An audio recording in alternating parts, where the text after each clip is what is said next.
Fala galera do Raleigh Podcast, estamos aqui no primeiro episódio, hoje com a presença do nosso nobre colega Sargento Batista, mais popularmente conhecido.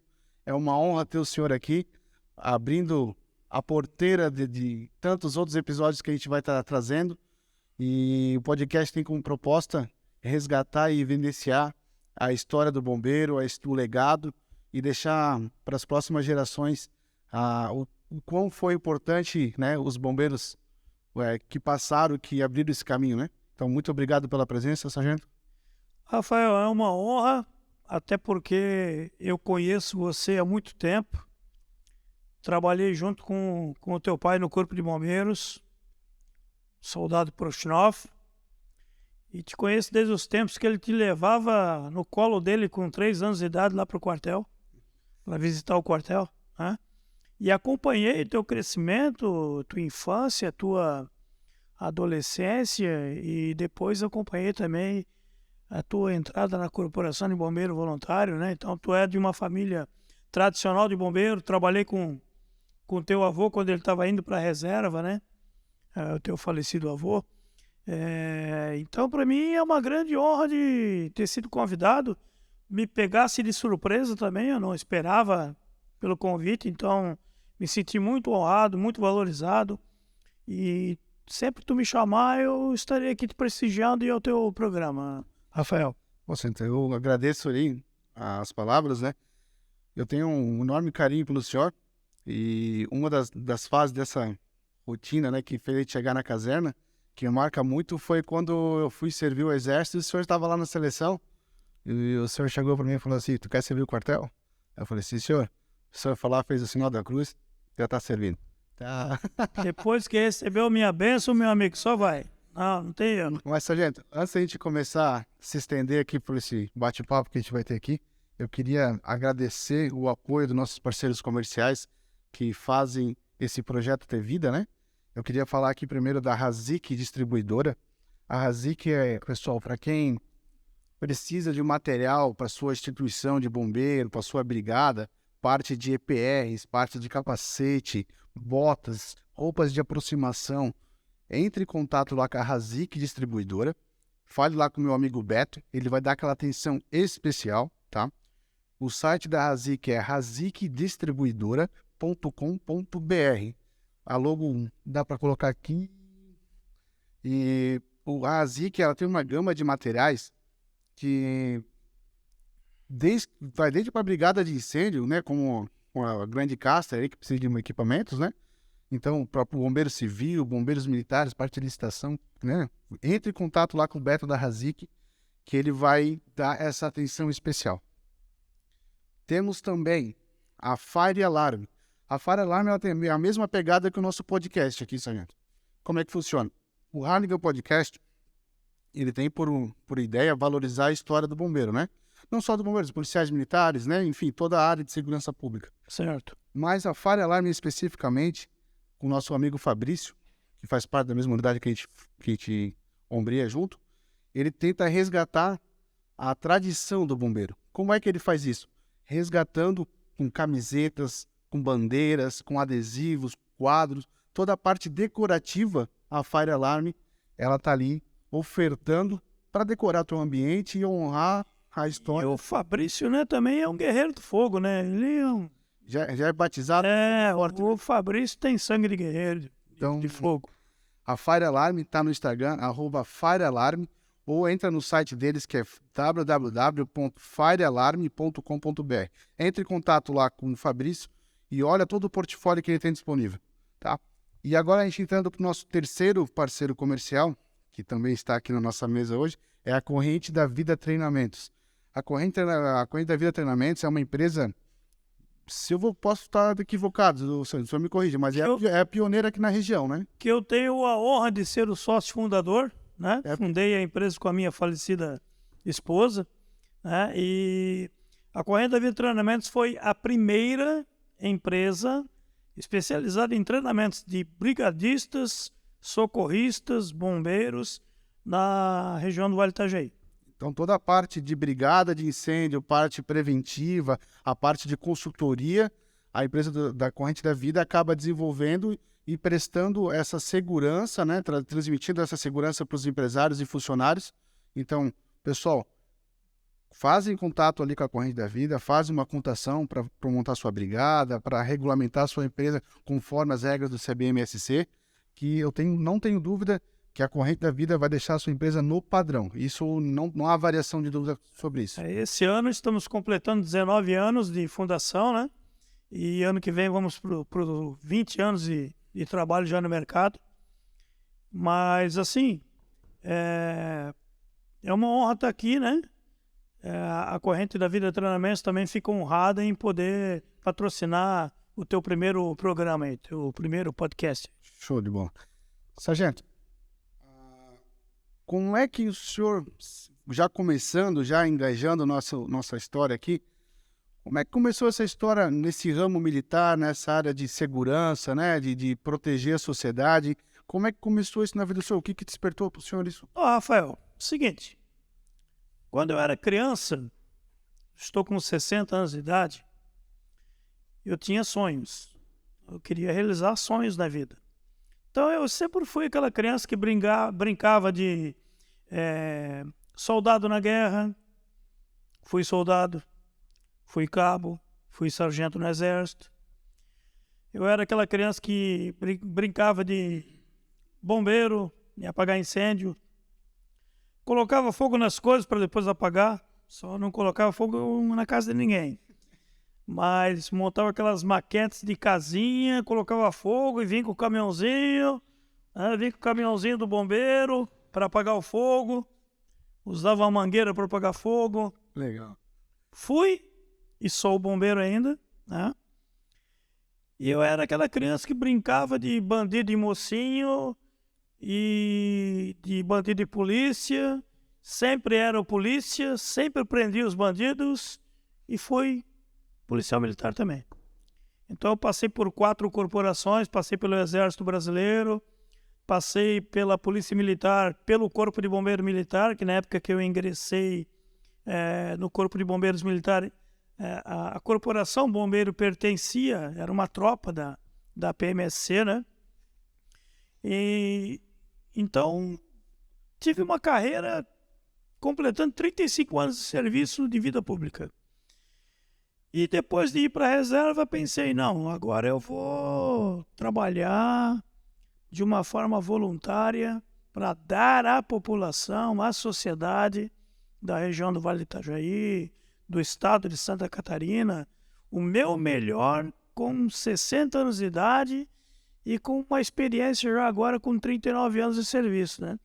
Então, tenho a honra, fui convidado pelo comandante Júnior, comandante da Corporação de Ascurra, Apino Rodeio, CBVU, Unidade 32, onde lá somos irmãos de farda e trabalhamos juntos, né? Vou completar 5 anos agora na corporação esse ano. Então, somando tudo, são 39 anos servindo a sociedade, protegendo as pessoas, trabalhando para salvar vidas. Então, eu hoje sou um homem realizado. Eu falo isso olhando para a minha câmera, para vocês que estão me assistindo, dizendo que eu cumpri a minha missão, continuo cumprindo a minha missão, porque eu acredito que todo mundo que vem para esse mundo, que nasce e vive nessa vida, tem uma missão para cumprir, até o último suspiro. Então, enquanto Deus me der forças que eu puder respirar, puder estar em pé e puder estar servindo para salvar vidas, eu estarei fazendo isso. Tá? Até porque também hoje, pela minha empresa, pela Corrente da Vida Treinamentos, eu acredito que eu ajudo a salvar muitas vidas, porque eu penso o seguinte, Rafael, quando tu ensina um bombeiro novo, na formação dele, quando tu dá aula para um bombeiro e prepara ele para a formação dele no final do curso, ele tomar o banho de batismo dele e ele começar a tirar serviço, agora em algum lugar deve ter um bombeiro que aprendeu alguma coisa comigo que pode estar atendendo uma ocorrência, salvando uma vida. Então eu também estou lá.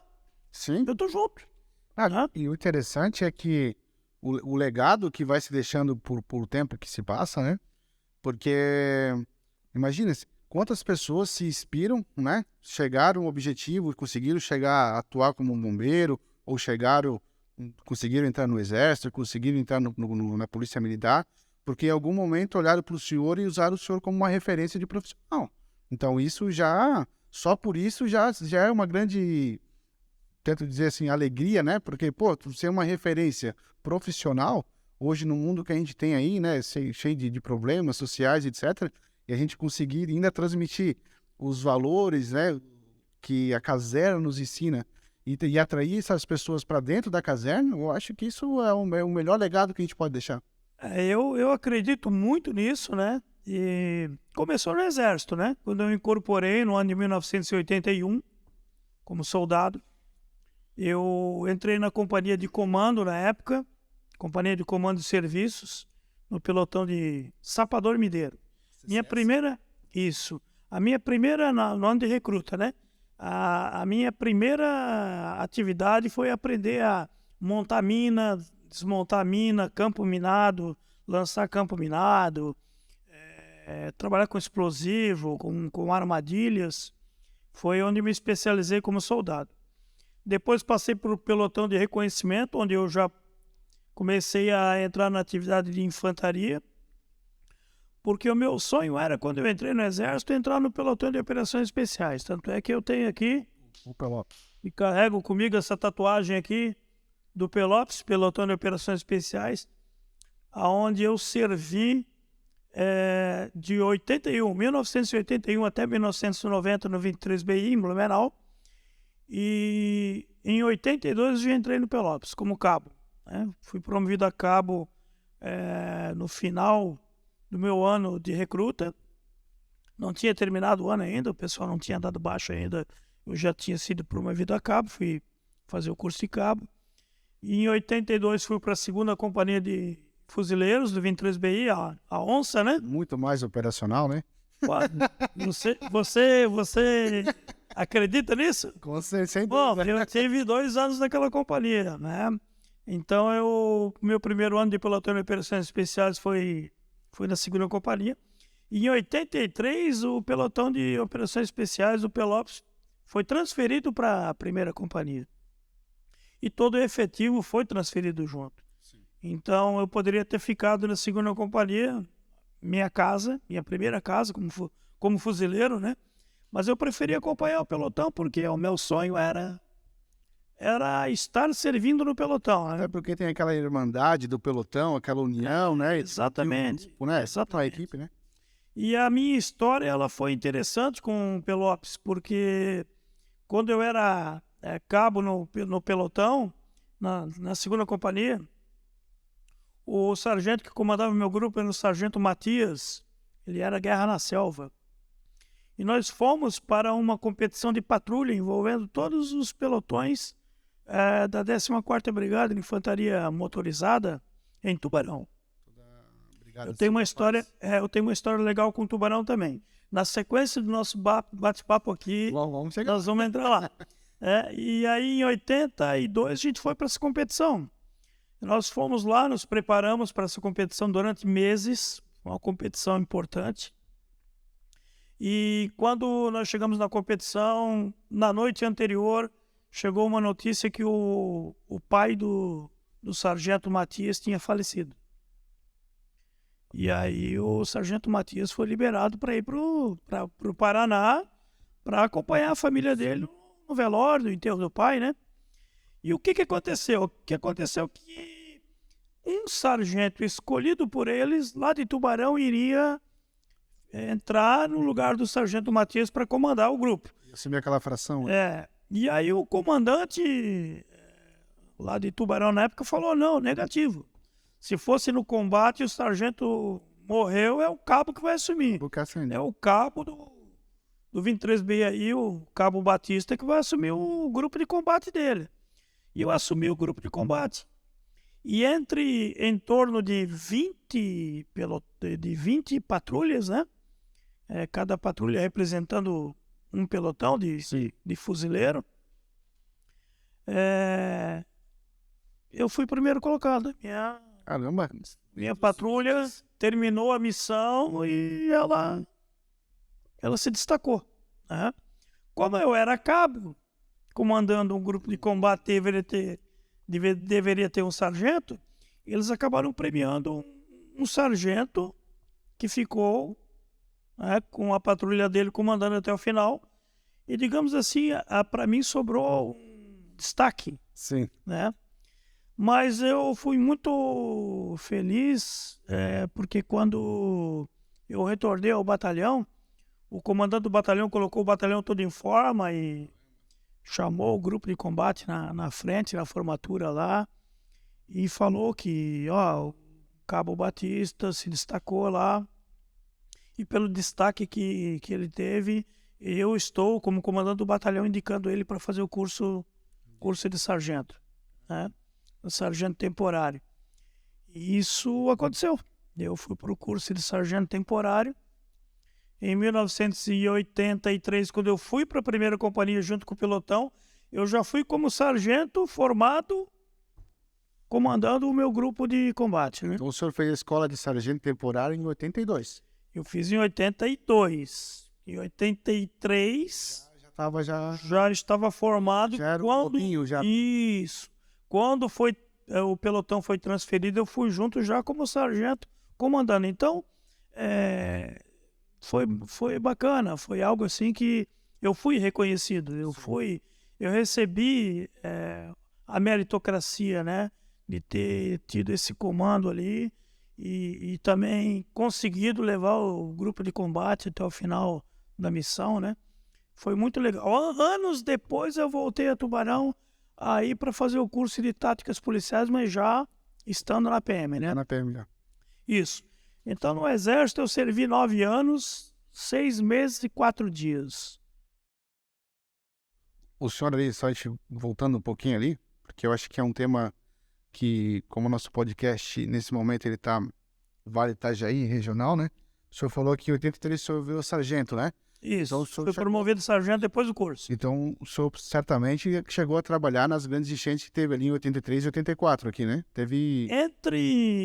Entre 81, que foi o ano que eu entrei, e até 90, que foi o ano que eu saí, pelo Exército eu trabalhei em todas as grandes catástrofes da região. Teve aquela do Garcia também, uma grande. Sim, contando o meu trabalho na Polícia Militar também, porque eu saí do Exército, entrei na Polícia Militar através do Bombeiro. Todas as catástrofes que houveram na região eu trabalhei. Ou no Exército, ou como bombeiro, ou como policial. E é engraçado, né, que como a vida ela vai trilhando nossos caminhos, né, porque o senhor entra no Exército, né, tem toda a sua história ali, né, de dedicação e empenho, e aí começa essa sequência de desastres naturais que a parte de serviço humanitário, ela é o que tem que ser feito, e posteriormente, alguns anos depois, o senhor acaba ingressando para o Corpo de Bombeiro, né? Parece que era a vida já querendo conduzir o senhor para esse caminho, talvez. Eu segui os meus sonhos, né? Como eu te falei na abertura, eu fui em busca dos meus sonhos, né? O primeiro era de ser soldado, fui soldado, né? Por isso que eu passei pelo Exército. E falando em enchente, eu tive uma história muito interessante na época que estava no Exército, na segunda enchente, que foi a de 84. Que eu peguei as duas seguidas, né? Na primeira de 83, eu fiquei 15 dias fora de casa e fora do quartel. Quando eu voltei para casa, 15 dias depois, eu não tinha mais casa. Opa! Simplesmente a água tapou a comieira da minha casa. A minha casa não existia mais. Quando eu não cheguei mais a nem voltar para ela, eu não voltei. Quando a água baixou, a casa já não existia mais. Meus pais já estavam albergados com a família da minha madrinha, né? Irmã da minha mãe. E eu não tinha mais casa. Tinha mais casa e a roupa que eu tinha, era o que tinha no armário do quartel e a minha farda. Tu sai para trabalhar com casa e retorna... Eu trabalhei 15 dias para salvar as pessoas, para trabalhar para salvar a residência das pessoas, o que elas tinham dentro de casa. Mas quando eu voltei, eu não tinha mais casa, eu só tinha roupa. Minha roupa era a farda que tinha sobrado.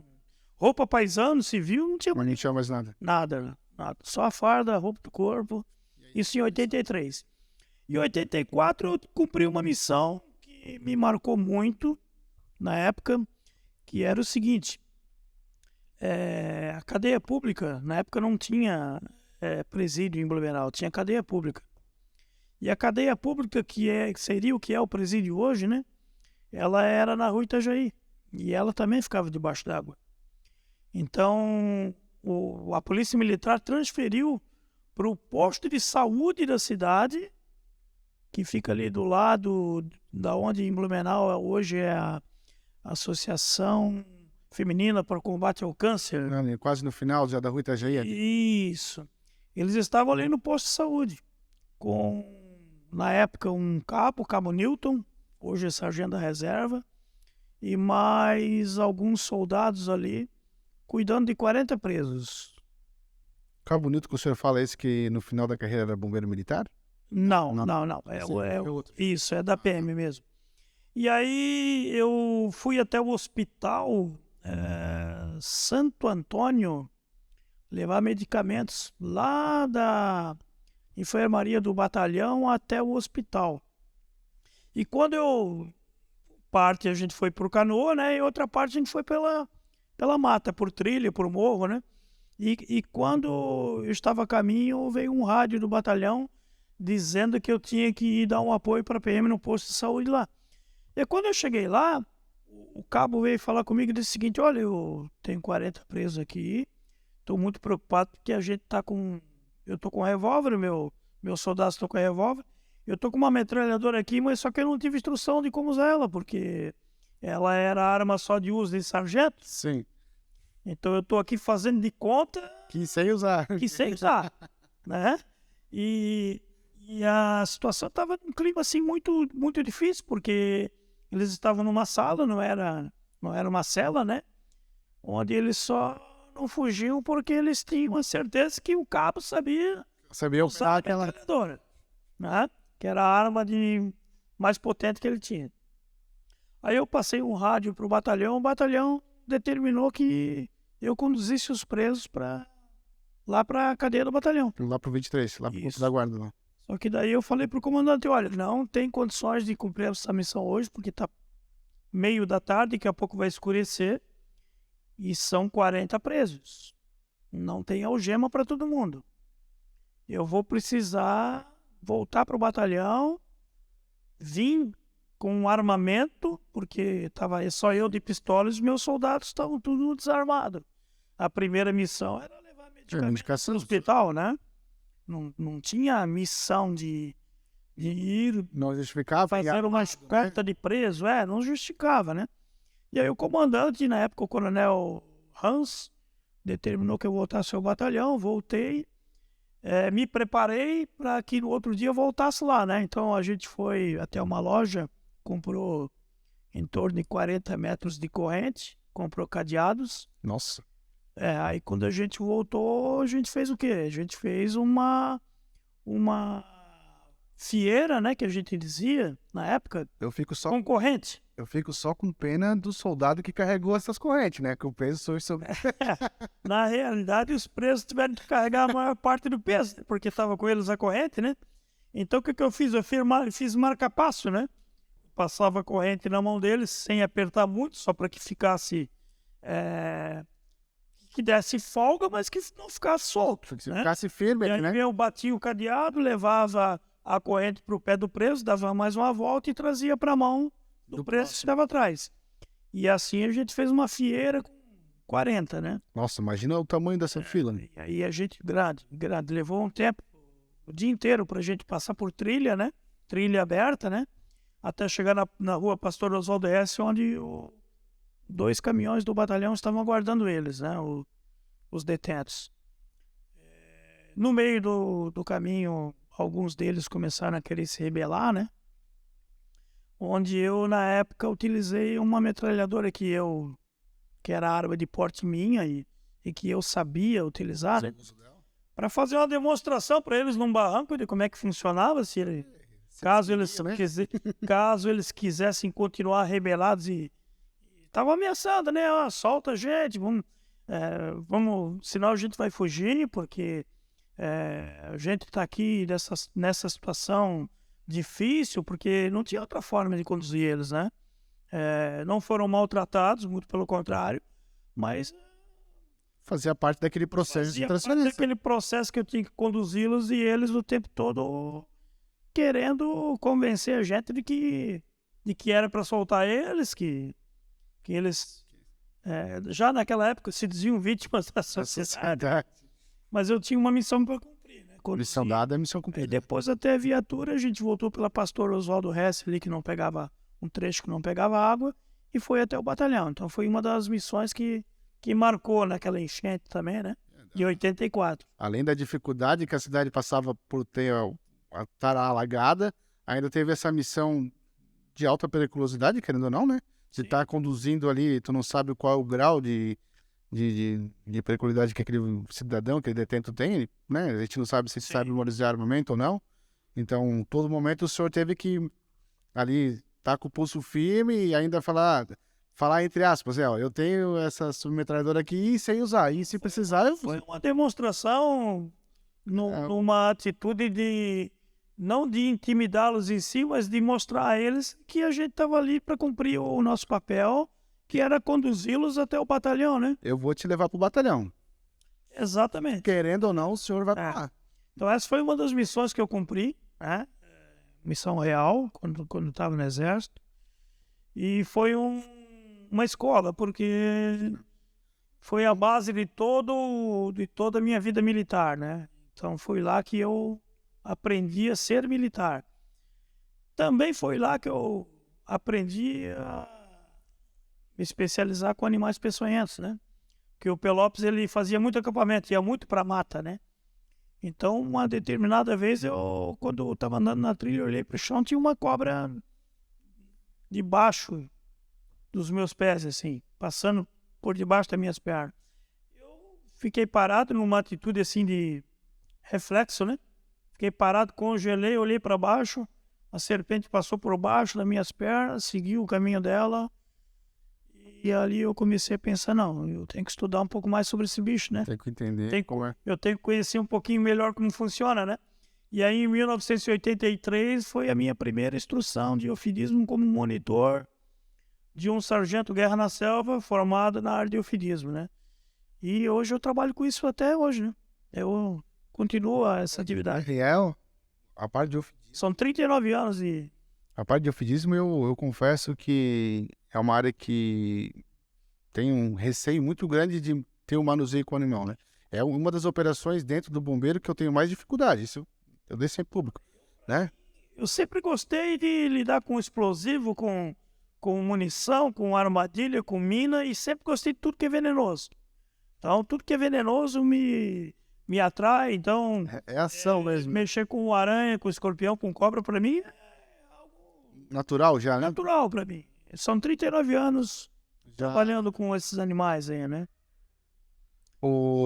E aí, nessa parte ali de 83, o senhor já sargento, já do EB, entra para a parte de eufidismo, né? Sim. E aí, quando que acontece essa migração do Exército Brasileiro, ali do 23, pro Corpo de Bombeiros Militar da Polícia Militar?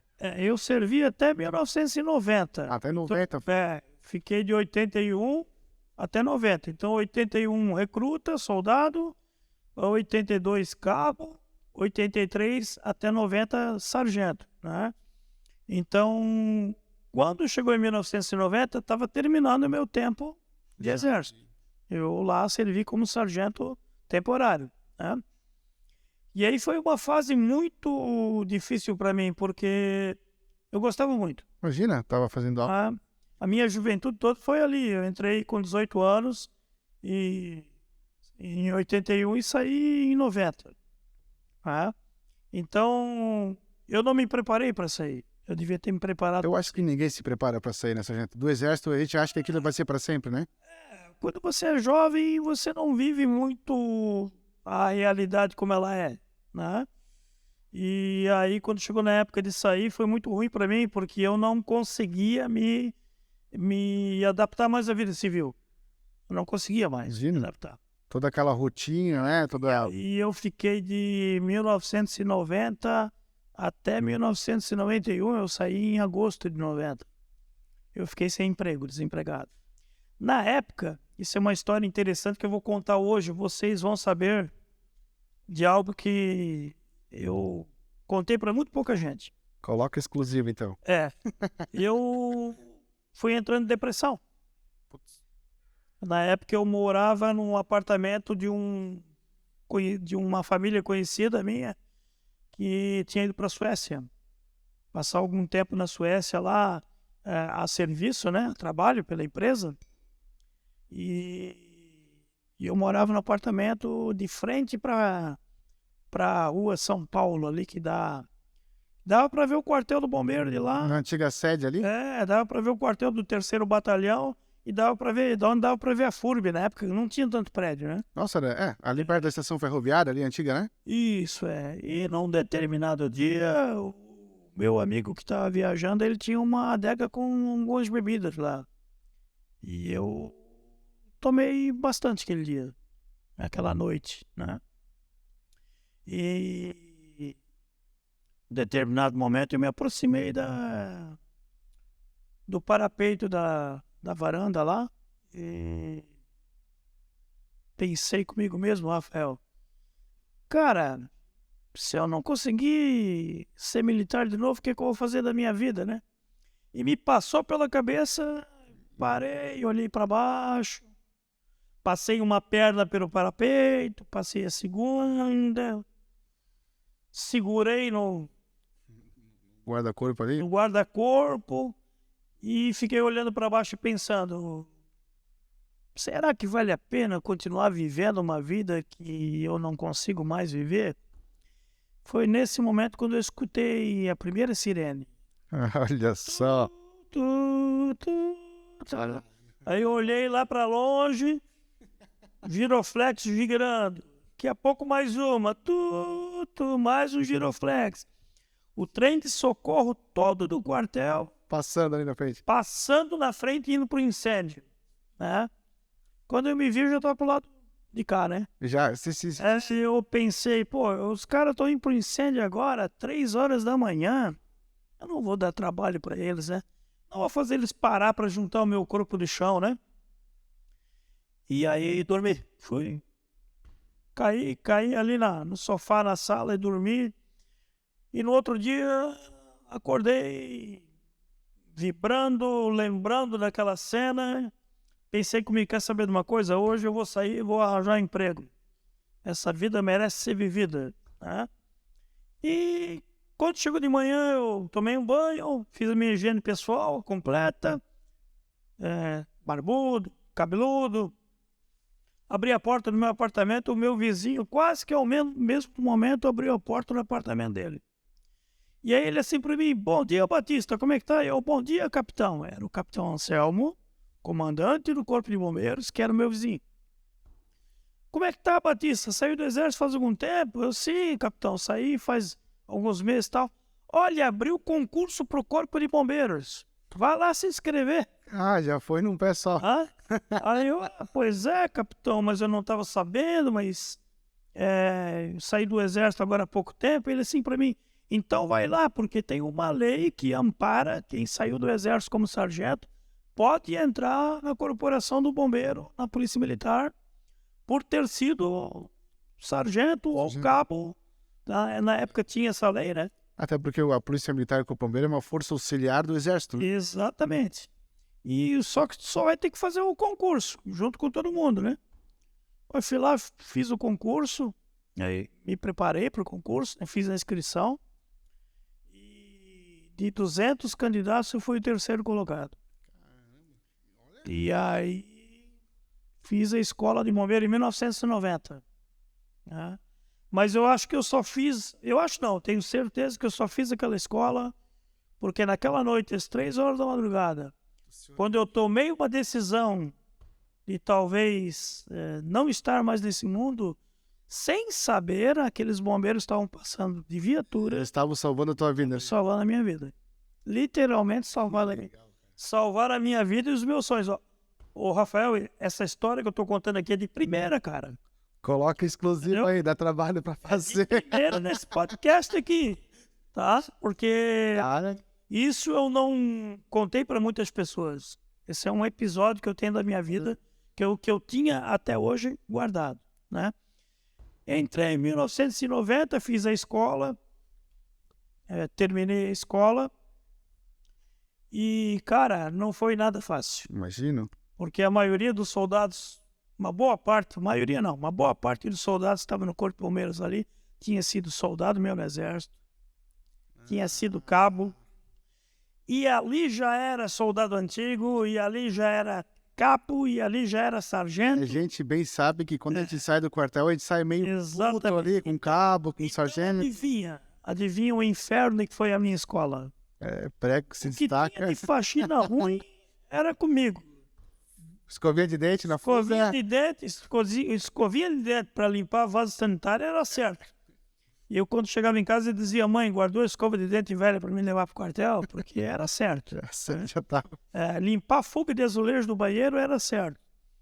Mas assim, foi outra escola que eu tive, aonde eu comecei a entender que nem sempre se salvavam todas as vidas.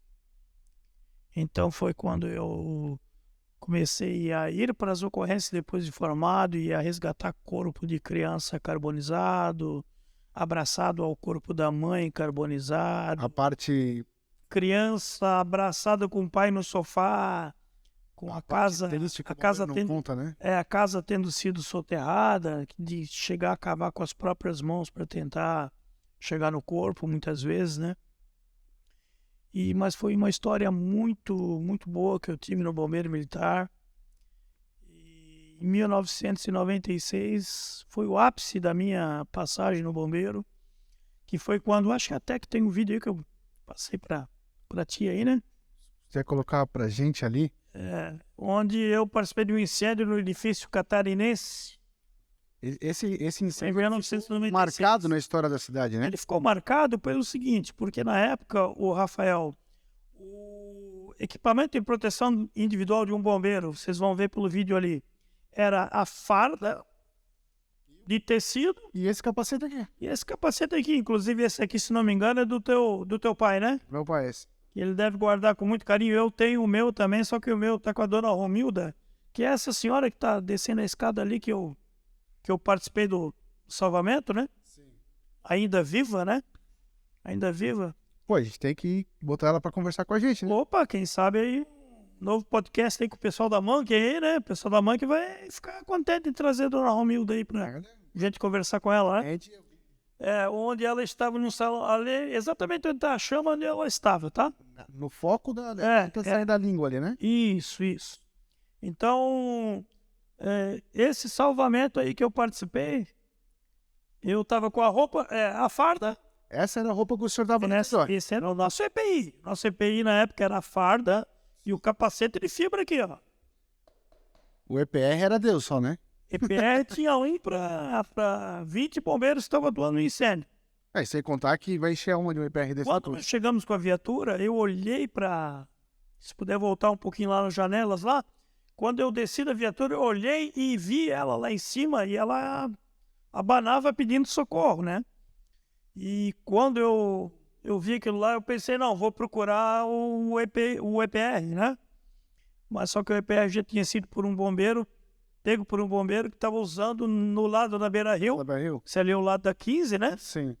E tinha uma outra equipe entrando com a autoescada mecânica. A escada, o pessoal conhece como Magiros, mas o nome para nós é autoescada mecânica, né? É 01, né? Do outro lado, arvorando ela e subindo para tentar acessar o mesmo local do resgate pelo outro lado. Sim, para não pegar um incêndio de frente, Exatamente. Né? Só que quando eu olhei, ela estava na janela. Aí eu olhei e pensei assim, ou eu vou agora, ou ela morre. Ou eu vou agora, ou eu também morro. Mas como é que eu vou ficar pro resto da minha vida pensando que eu poderia ter salvo alguém que eu nem sequer tentei. É aquela fase que a gente fala, entre ser a vírgula ou um ponto final, né? Aí eu olhei para aquela cena e pensei, não, eu sou filho de São Jorge, né? Porque eu sou filho de São Jorge, matador de dragão, né? Pensei não é nada. não, pensei comigo, não, eu vou. Eu vou porque eu não vou conseguir guardar pro resto da minha vida a cena de alguém morrendo no incêndio na minha frente. Não foi Sendo para que isso que eu me formei bombeiro. E tinha condições, talvez, de buscar, né? Exatamente. Foi quando daí eu arvorei a escada, até as queimaduras que eu tenho no rosto ali, né? Depois eu encontro que a gente teve no quartel, depois, né, do incêndio. E tomei a decisão, falei para os meus companheiros, olha, segurem a escada aqui embaixo que eu vou subir lá e vou trazer ela. Só que quando cheguei lá em cima não estava só ela, tinha uma outra pessoa junto. Ah, tinha mais uma lá dentro? Tinha. Ela e um senhor. Esse senhor trabalhava com ela num salão de beleza que era dela, né? Era um cabeleireiro. Então, tinha o cabeleireiro e ela. Foi pego de surpresa, porque tu foi imaginando buscar uma pessoa e tem duas? Exatamente. Todo o teu plano de ação. Só que quando eu cheguei lá em cima, eu não vi mais ela. Eu vi o cabeleireiro, porque ela voltou para tentar sair pelo outro lado. Aí eu tirei ele primeiro, desci com ele. Quando eu tive a certeza que ele estava em segurança, eu comecei a procurar ela. Mas a fumaça não estava tomando conta da sala, né? Do andar ali. Eu comecei a engatinhar.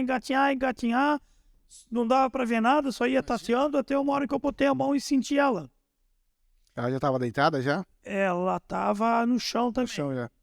Aí eu falei para ela, vamos sair daqui, senhora? Como é que é o seu nome? Ela falou, Romilda, o meu nome é Batista, vamos sair daqui? Ela disse assim para mim, Rafael, até me emociona um pouco. Imagina, eu tô aqui me segurando para não chorar. Ela disse assim para mim, não, meu filho, eu já sou uma pessoa idosa, eu já não consigo sair. Salva a tua vida, né? Aí eu falei para ela assim, não, eu entrei aqui, eu só saio com a senhora agora. Que legal. E eu tive que dizer para ela, para motivar ela, né? Senão vem comigo que eu vou tirar a senhora daqui, a senhora não vai ficar aqui. Não, meu filho, eu já sou uma pessoa idosa, eu não vou conseguir. Eu falei, não, então eu vou ficar com a senhora aqui. Eu falei, Não tem outra opção. não. Eu vou ficar com a senhora aqui. Eu não vou sair sem a senhora. E aí eu acho que eu consegui motivar ela, né? E consegui arrastar ela até a janela. Quando chegou na janela, eu tenho 1,65 m, janela batia no meu peito. E eu tinha que passar ela, né? Aí eu pensei comigo mesmo, não, vou ter que tirar ela. Aí falei para ela, vou ter que levantar a senhora nas minhas costas, vou pegar a senhora por baixo das pernas e eu vou jogar a senhora por cima do parapeito, mas não vou lhe soltar, vou segurar de forma que e vou lhe abraçar. E até ela conseguisse achar a escada ali. Isso, aí se der para voltar um pouquinho a imagem ali, vai dar para ver esse momento certinho, né? Onde eu passo ela por cima do parapeito e seguro ela. Mais lá em cima, antes, né? Ali tem alguém... Aqui já é embaixo, né? Já descendo, já, né? Tem que voltar um pouquinho que vai... Aqui, opa, apareceu ela descendo. Ó. Pô, a visibilidade zero. Ali eu deveria ter descido abaixo dela. Mas por que eu não desci abaixo dela para segurar ela? Porque eu tive que tomar uma decisão lá em cima que foi a seguinte. A escada, o banzo dela começou a correr porque ela não tinha gancho. Então a escada não enganchou no parapeito. E ela corria. Então eu tive que ficar lá em cima, segurando a escada. Mantendo ela firme. Para ela descer. Pessoal embaixo segurando a escada e eu em cima. Para a escada não correr, para ela poder descer. Isso eu já tinha passado ela pelo parapeito ali. Né? Do salão de beleza. Sim. Até parece ali, com cabeleireiros unissex ali.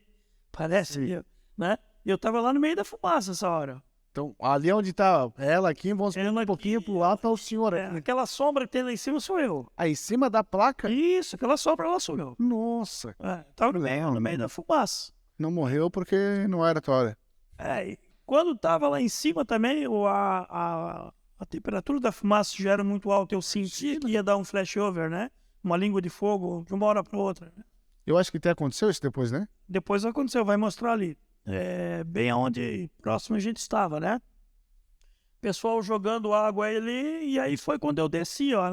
Quando eu olhei que ela estava embaixo, eu segurei nos 2 banzos da escada e desci. Não vim degrau por degrau, porque eu já estava pressentindo que ia dar a explosão do flashover, né? Imagina. concentração de gases, ambiente fechado. E o que aconteceu logo depois, né? Dá para ver lá bem. Se voltar, vai dar. Ó lá. É praticamente onde a gente saiu. Ali a parte. ali Aí já é o flashover. eu já tinha descido já. Ali já tinha dado flashover, né? E provavelmente por segundos, né? Por segundos. Meu Deus. E aí essa missão aí me rendeu uma promoção por bravura. Fui promovido por ato de bravura. Não ganhei minha medalha por bravura. Ganhei a promoção, né? Na época me disseram, já que tu foi promovido, a gente não vai te dar a medalha, né? Tudo bem. O valor de ter salvado 2 vidas não tem medalha que paga. Não tem, né? Porque não tem valor que paga, né? Então essa foi a principal ocorrência minha no bombeiro, né? E aí em 1996, que foi esse incêndio, né? Eu fui promovido a cabo por ato de bravura e servi no Corpo de Bombeiros até 2003. Na separação, basicamente? Isso. Aí o seguinte, aí em 1997 eu descobri, junto com a minha esposa, que a nossa filha tinha um tumor cerebral. E aí a gente começou a tratar o tumor da minha filha. E quando chegou em 2003... a gente conseguiu encontrar um médico que operasse a minha filha. E, cara, vou dizer uma coisa pra ti. Foi algo assim muito, muito especial, porque eu fui atrás de um médico que veio da Alemanha, que era especialista naquele tipo de tumor, em Santo André, em São Paulo, num congresso. Esse médico, ele veio dar aula nesse congresso. Pois depois da palestra que ele deu, eu procurei o segurança ali do evento, né? Me apresentei a ele e disse, meu amigo, eu tô com a minha filha que tem um tumor, que esse médico aí que veio da Alemanha consegue operar. Eu preciso falar com ele. Para salvar a vida da minha filha. Aí eu disse para ele, eu sou bombeiro, eu salvo vidas também, eu só quero salvar a vida da minha filha. Porque os médicos na época disseram que com o tempo ela ia ficar cega. Esse tumor já estava do tamanho de um limão galego, assim. Ele comprimia a hipófise, ele comprimia uma região nobre ali do cérebro, né? E ela vai ficar cega, ela não vai andar mais, ela vai ter que viver na cama numa fralda, que não vai controlar mais o esfíncter vesical, o anal. Vai urinar, vai defecar e vai ter uma vida meio que vegetativa. E quando o médico disse isso para nós, na primeira consulta, a minha esposa chorou muito, né? E eu disse para ela, não, nossa filha não vai morrer, não. Nossa filha não vai ficar no fundo de uma cama, não. E na época ela tinha 3 aninhos de idade. E eu e a minha esposa... passamos dos 3 anos de idade dela até os 15 anos de idade para ir atrás da cura dela, né? E aí nesse congresso eu consegui falar com um médico brasileiro que trouxe esse médico da Alemanha para palestrar, e esse médico da Alemanha veio para operar uma pessoa aqui no Brasil, para ensinar o médico brasileiro a fazer esse tipo de procedimento, cirurgia, para especializar ele nesse tumor. E aí, quando eu falei com o médico, eu falei para ele, doutor, eu sou bombeiro, estou com a minha filha na seguinte situação. Aí ele disse, espera aí, deixa eu conversar com o doutor. Ele conversou com o médico alemão, falou para ele que eu era bombeiro, voltou e disse assim para mim, daqui a 1 mês, o doutor vai voltar da Alemanha para operar tua filha. Nossa, cara. Aí eu olhei para ele, cara, e falei assim, mas quanto é que vai sair essa cirurgia? Eu preciso ir atrás desse dinheiro, né? E isso eu já tinha gasto muito dinheiro com as outras cirurgias dela, em tratamento. Eu hoje sou uma pessoa que talvez eu pudesse ter um pouco mais. Às vezes tem pessoas que dizem assim para mim, pô, mano, tu não tem carro, Batista? Tu não tem carro? Tu vive na mesma casa que tu sempre viveu? Mas eu tenho minha filha, cara. Isso não tem preço, né? entendeu? Nossa, Eu tenho minha filha. eu não garganta aqui. Isso aí, cara, não tem. A gente paga o preço. Filho não tem, né? A gente paga o preço, né? Aí o médico disse assim pra mim: tu é bombeiro, né? Tu salva vidas, né? Já salvou muitas, né? Eu falei: algumas, doutor. Aí ele disse assim pra mim: não, o doutor disse que não vai cobrar a cirurgia de ti. Meu Deus, cara. Que.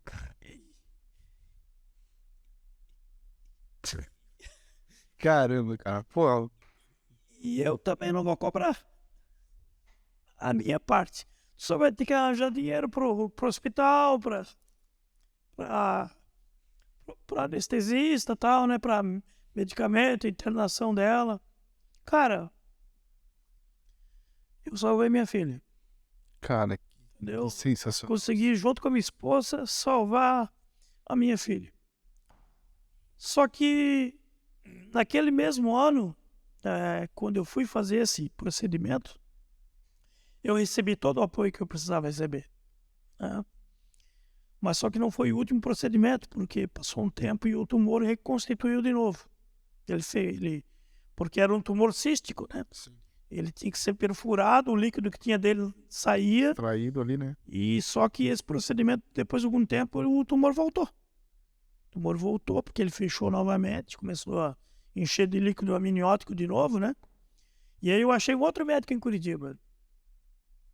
E quando eu achei esse outro médico em Curitiba, médico brasileiro agora, isso foi anos depois dessa cirurgia em São Paulo, Meu Deus, em Santo André. Passou alguns anos. passou o sufoco, Porque achou que o processo estava resolvido. Tudo de novo, achei que tinha sido resolvido tudo de novo. As convulsões voltaram, tudo voltou. Por um bom tempo aquela cirurgia ela resolveu, mas depois voltou.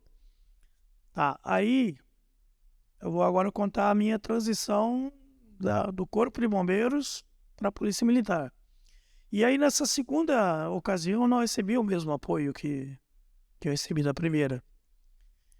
Consequentemente, o fardo fica mais pesado, né? E aí eu fiquei pensando comigo assim, cara, eu tô doando a minha vida para salvar a vida dos filhos dos outros. Quando chega a minha... E agora é a minha vez de salvar minha filha mais uma vez, ou quando eu pensei que tinha conseguido já salvá-la, né?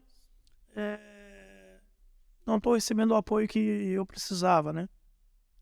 Porque eu precisava só de uma viatura para ir para Curitiba levar ela, né? Eu não tinha dinheiro para... E ela não podia em qualquer... Porque naquela Ela não época... podia em qualquer veículo também, né? porque naquela época o salário de um militar em Santa Catarina era horrível, né? Sim. Até chegou o período, ficou sem Eu pagamento. trabalhei naquela época que o governo do estado ficou 3 meses sem pagar salário. Eu lembro dessa época aí, o pai. Então, os custos que o tratamento da minha filha eram muito altos. E aí, quando eu não recebi esse apoio, eu recebi uma chamada do coronel Celso Doriano de Oliveira. Esse coronel Celso Doriano de Oliveira, eu devo muito a ele. Ele era o comandante do 10º Batalhão de Polícia Militar na época. Ele me ligou e disse assim, eu soube que daí não veio o apoio que tu precisava. Mas assim, ó, amanhã tem uma viatura da Polícia Militar parando na porta da tua casa às 8 horas da manhã para tu entrar com a tua filha e tua esposa e te levar para Curitiba. E se tu quiser tua transferência para o batalhão, é só tu me dizer que eu já estou providenciando ela já. Não pensei. Então, Uma vez. foi por esse motivo que eu fiz a troca. Por não ter recebido o apoio que eu precisava ter recebido e ter recebido isso do batalhão da PM. Isso já em 2003, já, né? Isso em 2003, na época da transição. Na época da transição ali. Onde o Corpo de Bombeiros Militar deixaria de pertencer à Polícia Militar, né, para ser uma outra corporação, como ela é hoje. Sim, é uma instituição que não é que não tem vínculo, é separada, né? Ele se emancipou, né? O Corpo de Bombeiros se emancipou. E eu decidi ficar, isso é uma outra história também que muito pouca gente sabe. Estou contando mais essa história aqui em primeira mão. Excelente. Porque tem muita pessoa que me questiona. Mas tu te formou no bombeiro, como é que tu foi para a Polícia Militar? Não, eu não fui. Eu sempre fui um policial que trabalhava como bombeiro. porque o Corpo de Bombeiros Era da... pertencia à corporação policial. Isso é um negócio que meu pai fala, sargento, que volta e meia meu pai fala, eu fiz o juramento da PM. Eu sou policial. Até hoje ele fala, quando eu entrei na PM no bombeiro, eu jurei ser PM. Sim. Né? Até hoje ele brinca com com isso, né? Por isso que eu entendo o que o senhor está falando. O senhor entrou policial militar. Né? Sim, eu só permaneci na corporação onde eu entrei, né? E aí, em 2004, houve essa emancipação. E eu já tinha sido transferido para a PM por esse motivo pessoal, porque eu não consegui mais ficar num local onde eu precisava de apoio para salvar a vida da minha filha e não consegui. Mas consegui esse apoio de uma outra unidade. Outra casa, né? De uma outra casa, onde passou a ser a minha casa. Isso marcou muito a minha carreira, né? Que é outra coisa que muito pouca gente sabe por que eu fiz a troca.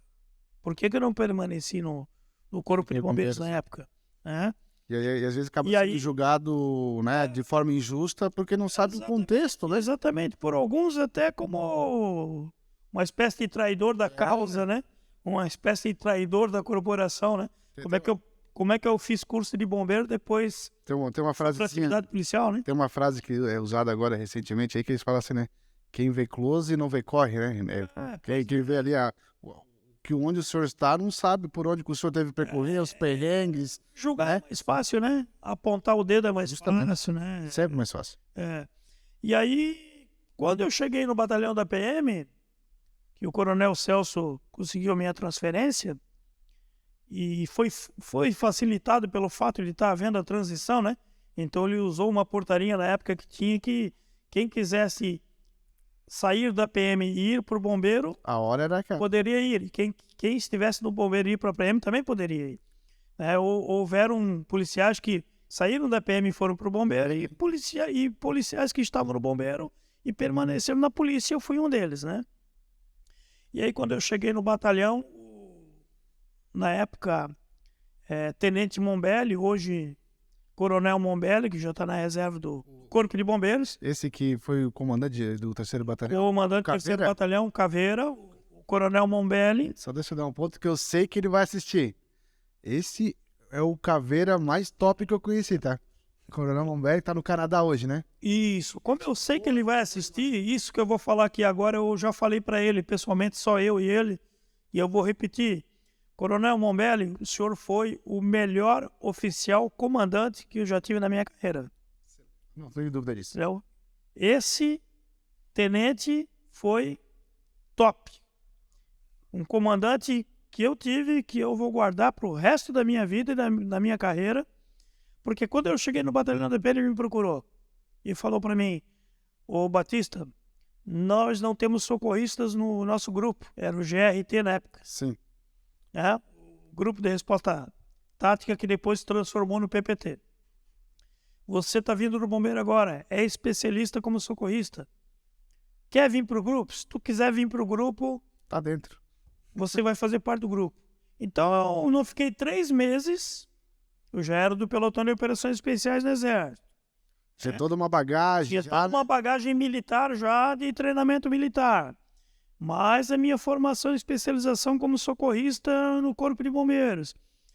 Eu só dei continuidade na atividade operacional, onde eu comecei lá no Exército, só que agora na parte tática da PM, né? Eu lembro muito bem dessa época, sargento, porque eu assim, por ser muito pequeno na época, né, quando eu frequentava o quartel, né, eu não lembrava muito do nome do senhor, mas eu comecei a associar a imagem do senhor quando o senhor estava no GRT.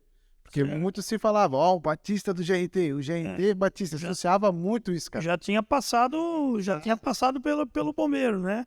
Porque tu era muito criança, teu pai te levava lá no colo, né? 4, 5 anos. Teu pai te colocava dentro da viatura, tu ficava brincando como estava dirigindo. Para mim, eu tenho isso na minha mente como se fosse hoje, né? E aí eu fui pro pelotão pro grupo de resposta tática, depois pelotão de policiamento tático, né? Só que eu não tinha curso na área tática, na PM. Foi quando eu voltei para Tubarão mais uma vez, só que agora para fazer o curso. Lá onde... Na verdade, Tudo começou positivamente, né? Isso, só que agora essa é a história legal que eu tenho com o Tubarão, né? Agora no batalhão da PM, né? E só que é o seguinte, ia, né? Ligação de Blumenau para Tubarão todo dia, para eu voltar, para eu não me formar, para eu não me formar. Sério isso? Não dá moleza pro cabo aí, não. Segura ele. Faz o cabo voltar. Então eu passei 19 dias no curso. Talvez os piores 19 dias da minha vida. Ferro e fogo. Todo mundo lembrava de mim a quase todos os momentos. Então não tinha muito sossego. Onde a criança chora, a mãe não vê, né? Exatamente. Até um dia que chegou num ponto que eu cheguei e falei pra eles, olha, vocês vão responder por homicídio, porque vocês vão ter que me matar pra me tirar daqui, porque eu só saio morto, né? Então, de uma certa forma, meio que era pra eles me matar no cansaço, mas acho que foi o contrário. Ao contrário, se forma esse cara, pelo amor de Deus. Decidiram me formar pra não precisar me aturar mais lá, né? Mas foram 19 dias de muita luta, né? Onde eu me formei na área tática, né? Agora um policial taticano, né?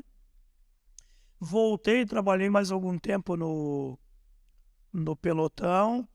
E depois eu acabei saindo do pelotão e comecei a trabalhar na Rádio Patrulha. No RP. Isso. Depois de 5 anos trabalhando no pelotão, eu fui para a Rádio Patrulha.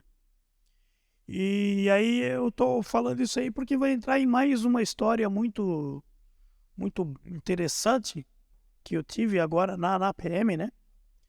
Que nisso aí, na época, o Tenente Mombello já tinha saído promovido a capitão, já tinha ido pro bombeiro. Bombeiro, né? Isso, ele tinha saído do pelotão, né? O único BM caveira nos... Exatamente.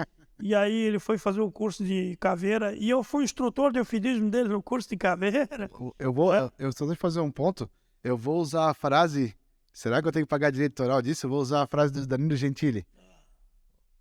Queremos o senhor aqui. Nem que seja por videochamada, não sei. Vai ter que... Comandante, o senhor tem que sentar aqui.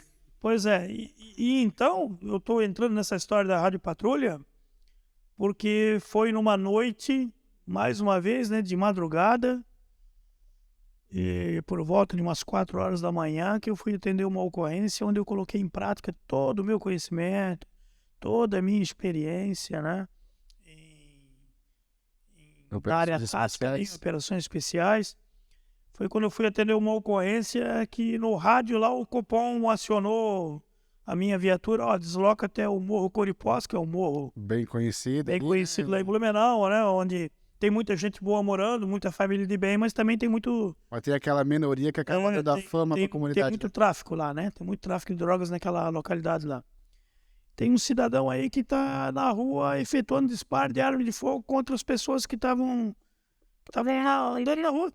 Era um horário do pessoal acordar mais cedo para ir para a fábrica, né? Trabalhar, né? E aí eu fui com a minha viatura. Eu estava junto na época com o soldado Ramalho, hoje é sargento, trabalha no Águia da PM lá em Balneário Camboriú. E mais 2 soldados. Só que eles eram recém-formados.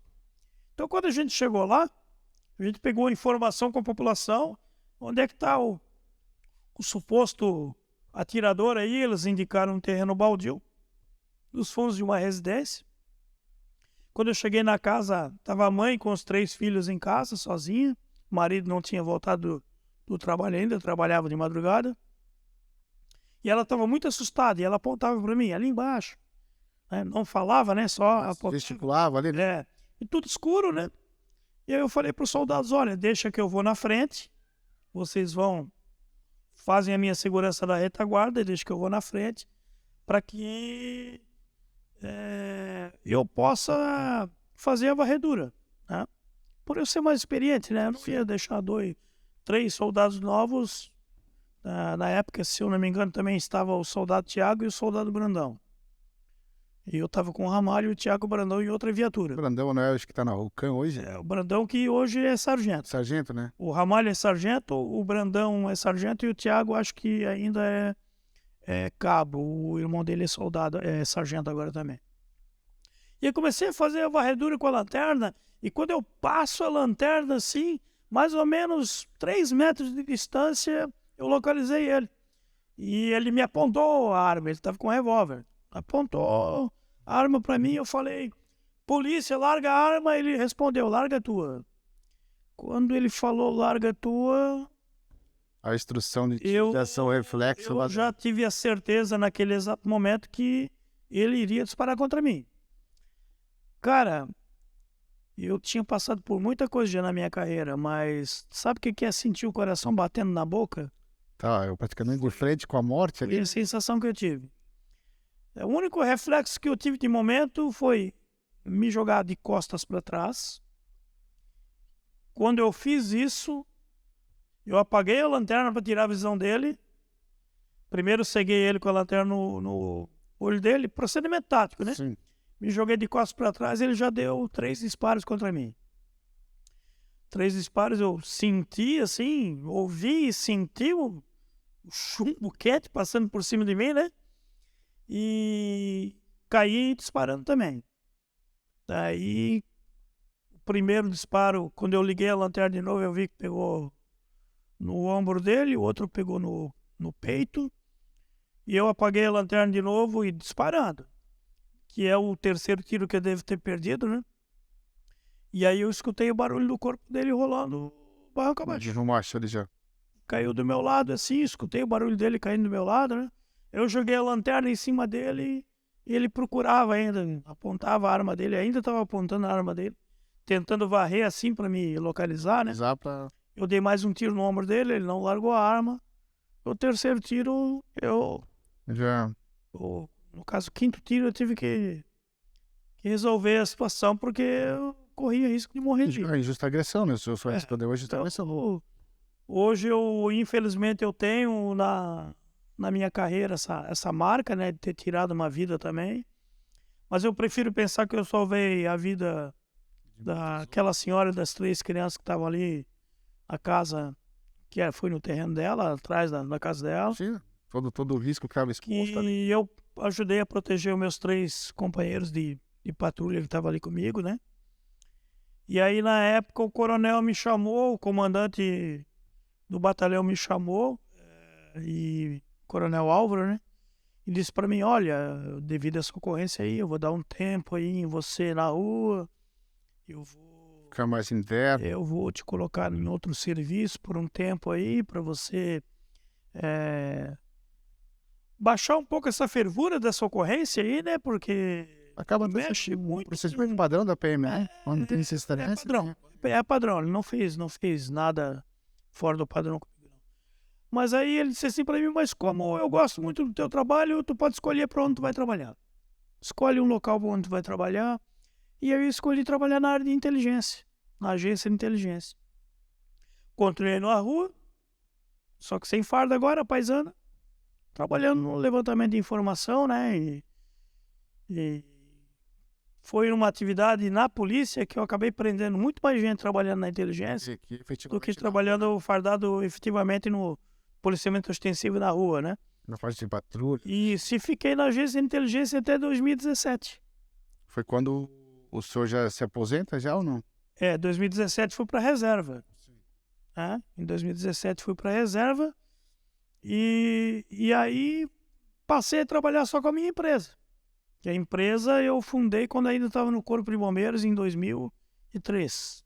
A Corrente da Vida Treinamentos. Com a sua esposa. Junto com a minha esposa, estava no nome dela, né? Eu como militar não podia ter empresa no meu nome, mas podia trabalhar para a empresa nas horas de folga. Sim. Então, trabalhava ministrando palestra, curso, treinamento, né? E a esposa tocava a empresa. A parte administrativa? Isso, foi em 2004.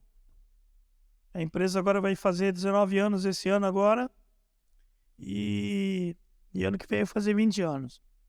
E foi quando, na época, eu recebi o convite do comandante Júnior, que é um bombeiro que eu tenho um grande respeito, um grande apreço. Comandante lá do... O comandante da Unidade 32 do nosso CBVU. E eu, alguns anos antes, tinha dito para ele que quando eu fosse para a reserva, ele podia contar comigo que eu ia aceitar o convite dele, né? E um dia eu estava lá no quartel fazendo uma visita, porque eu sempre colaborei com o CBVU, nas instruções para a formação de turmas novas, né? Até porque no passado, o senhor, o senhor pode me corrigir, teve algumas ocorrências que o senhor trabalhou em conjunto com o CBVU como bombeiro, Sim, né? teve. Teve algumas vezes, né? Então, Teve. já existe uma história, né? Um contexto, né?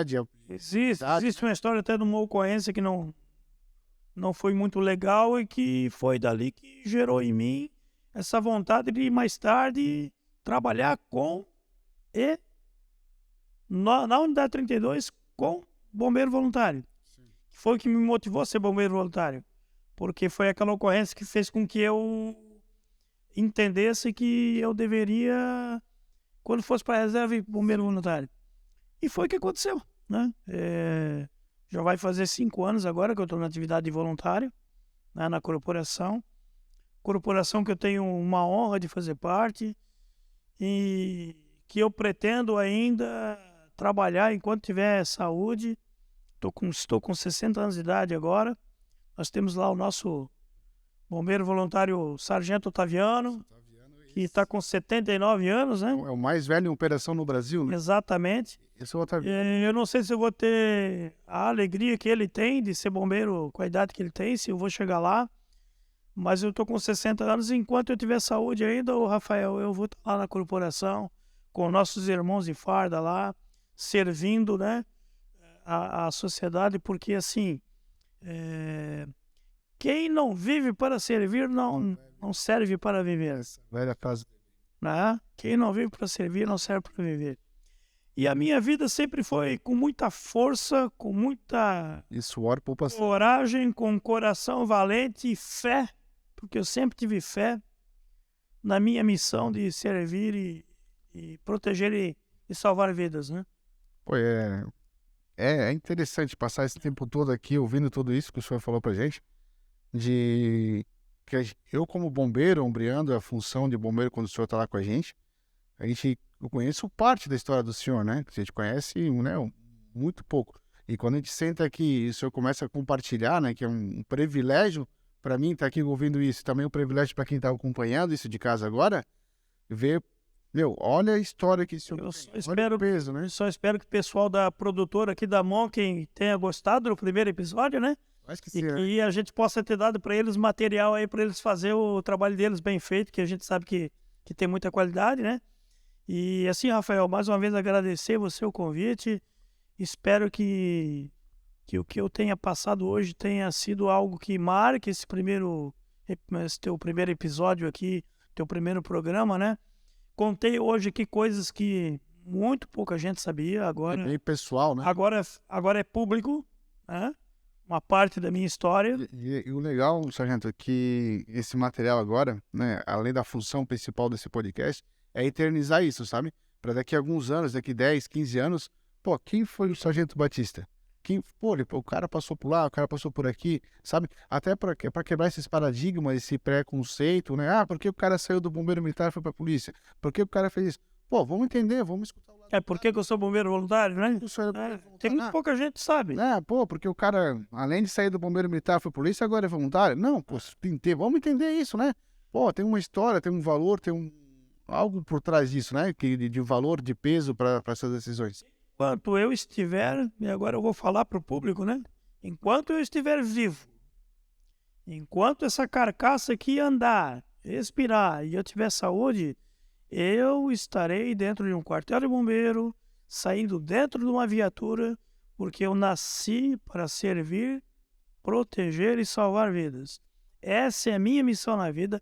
Eu não passarei por essa vida sem cumprir a minha missão até o final. Esse é o legado que eu deixo na minha história de bombeiro. Olha, uma alma que não vibra é uma carcaça que se arrasta, né? Até o último segundo que eu tiver forças e saúde, eu estarei lá cumprindo a minha missão. O senhor falando isso aí me lembra muito uma fala que meu falecido avô fez. Eu acho que eu te contei isso já uma vez lá no bombeiro. Ele já no seu final de leito ali, né? E aí eu lá tentando estimular ele a conversar, eu falei: "Ei, vô, o senhor era bombeiro?" Ele olhou com uma cara de puto. "Não, eu sou bombeiro."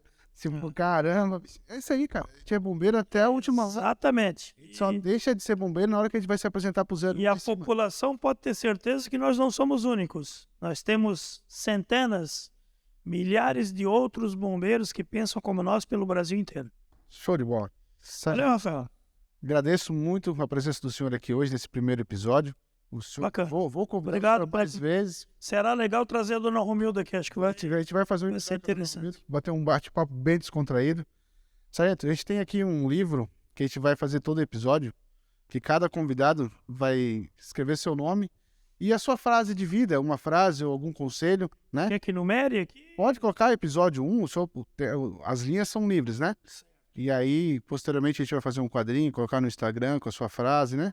Então, para deixar isso, além de registrado nas redes sociais, também deixar registrado aqui de modo físico, né?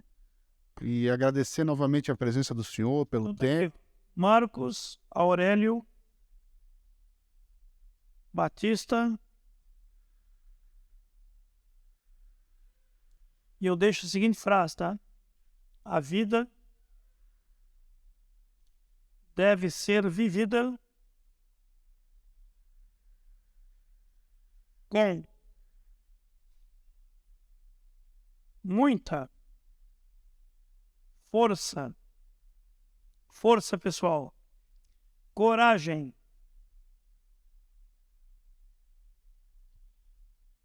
coração valente e fé na missão do bom combate à vida.